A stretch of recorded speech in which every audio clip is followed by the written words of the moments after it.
Well, hello and welcome back to my channel. I'm Sherry and we are here studying the lessons of A Course in Miracles. And here for me is Salt Spring Island, Canada in British Columbia. I'm in the Gulf Islands and I am on gardening duty and on dog duty, just taking care of things and living in this idyllic place for a few weeks. So I'm super happy. I'll give you a quick little shot of the garden around me here. See the greenhouse up there on the hill. It looks close, but it's not as close as you think.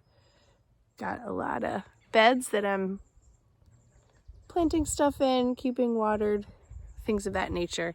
So it's been really awesome. I actually am not hugely familiar with gardening, so I'm learning a lot while I'm here, and I just love the fact that I have the opportunity to explore this in addition to, going on these beautiful hikes around here. The temperature is in the 40s and 50s, going into the 60s, so it's just so comfortable and it's beautiful, and I'm really super grateful to be here. So we're doing the lessons of A Course in Miracles here on this channel, and we're actually about to start the fourth review period.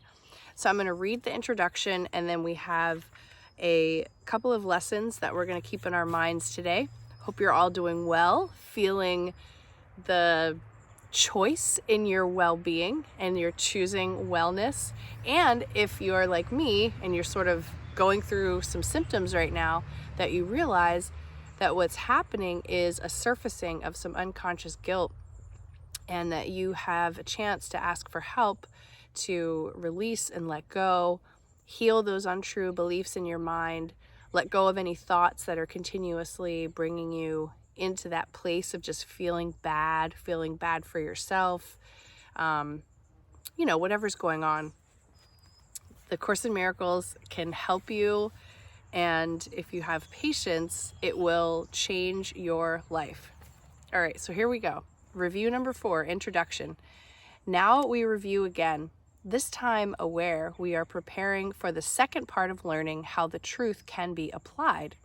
Today, we will begin to concentrate on readiness for what will follow next. Such is our aim for this review and for the lessons following. Thus, we review the recent lessons and their central thoughts in such a way as we facilitate the readiness that we would now achieve. There is a central theme that unifies each step in the review we undertake, which can simply be stated in these words: my mind holds only what I think with God. This is a fact and represents that truth of what you are and what your Father is. It is this thought by which the Father gave creation to the Son, establishing the Son as co-creator with himself. It is this thought that fully guarantees salvation to the Son, for in his mind no thoughts can dwell but those his Father shares. Lack of forgiveness blocks this thought from his awareness, yet it is forever true. So that's another thing. When we withhold forgiveness, we block our awareness to love's presence. And so part of the huge effort of this book is to incorporate forgiveness into our practice, which, as we're told, brings us to that place of feeling at one with everyone. No judgment, no hierarchy, no roles, and no kind of separation whatsoever. We're moving toward this non-dual plane of existence, and our awareness just needs to catch up with that, because it's always been there for us. We're just in another way of being right now. And yet your mind holds only what you think with God. Your self-deceptions cannot take the place of truth. No more then can a child who throws a stick into the ocean change the coming and going of the tides, the warming of the water by the sun, the silver of the moon on it by the night. That's a beautiful metaphor too. So do we start each practice period in this review with readying our minds to understand the lessons that we read and see the meaning that they offer us. Begin each day with time devoted to the preparation of your mind to learn what each idea will review that day, can offer you in freedom and in peace. Open your mind and clear it of all thoughts that would deceive, and let this thought alone engage fully and remove the rest. My mind holds only what I think with God. 5 minutes with this thought will be enough to set the day along the lines in which God appointed, and to place His mind in charge of all the thoughts you will receive that day. They will not come from you alone, for they will be shared with Him. And so each one will bring the message of His love to you, returning messages of yours to Him. So will communion with the Lord of hosts be yours, as He Himself has willed it be. And as His own completion joins with Him, so will He join with you, who are complete as you unite with Him and He with you. After your preparation, merely read each of the 2 ideas assigned to you to be reviewed that day. Then close your eyes and say them slowly to yourself. There is no hurry now, for you are using time for its intended purpose.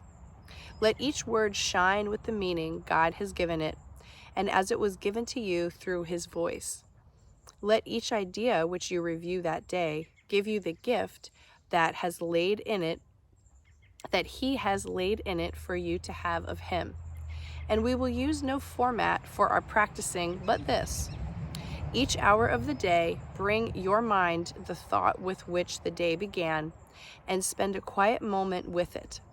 Then repeat the 2 ideas you practice for the day unhurriedly, with time enough to see the gifts that they contain for you, and let them be received where they were meant to be. We add no other thoughts, but let the messages they are. We add no other thoughts, but let these be the messages as they are. We need no more than this to give us happiness and rest and endless quiet, perfect certainty, and all our Father wills that we receive as the inheritance we have of Him. Each day of practicing as we review, we close as we began, repeating first the thought that made the day a special time of blessing and of happiness for us, and through our faithfulness restored the world from darkness to the light, from grief to joy, from pain to peace, from sin to holiness. God offers thanks to you who practice thus the keeping of His word. And as you give your mind to the ideas for the day again before you sleep, His gratitude surrounds you in the peace wherein He wills you be forever, and are learning now to claim again as your inheritance.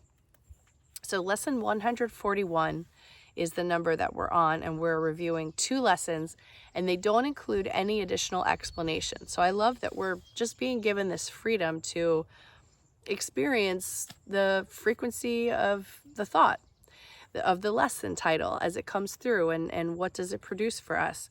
So the focus of this entire review period is my mind holds only what I think with God. And reading through this morning before I took Miss Delphi on a walk, I really tuned in, and I was really present to the quiet, to the peace, to the smells, and it just felt like I was exactly where I was supposed to be. There was a pure kind of peaceful presence, a neutrality that presented itself to me, and I think the lesson just continues to give you exactly what you need and meets you where you're at, because the words are made of letters, and letters are symbols, so words are symbols of symbols, and it doesn't always have to be an exact connection to whatever the lesson is. But I just noticed that I felt more peace as I was experiencing the walk this morning after I read the lesson. So that could be what happens for you as well, a subtle energy change. All right, so lesson 141, my mind holds only what I think with God. 2 lessons for review. Forgiveness is the key to happiness. Forgiveness offers everything I want. So enjoy doing these lessons today. I hope you have a chance to get outside and be in nature and love yourself tremendously and get all that wonderful energy from outdoors, the expansiveness, the feeling of connection with all there is. And I think it's a better opportunity when you spend more time outside to connect into the mind of God and the thoughts that you think with God. So much love to all of you. Thanks for joining me here on the channel, and I'll see you back here again on the next video.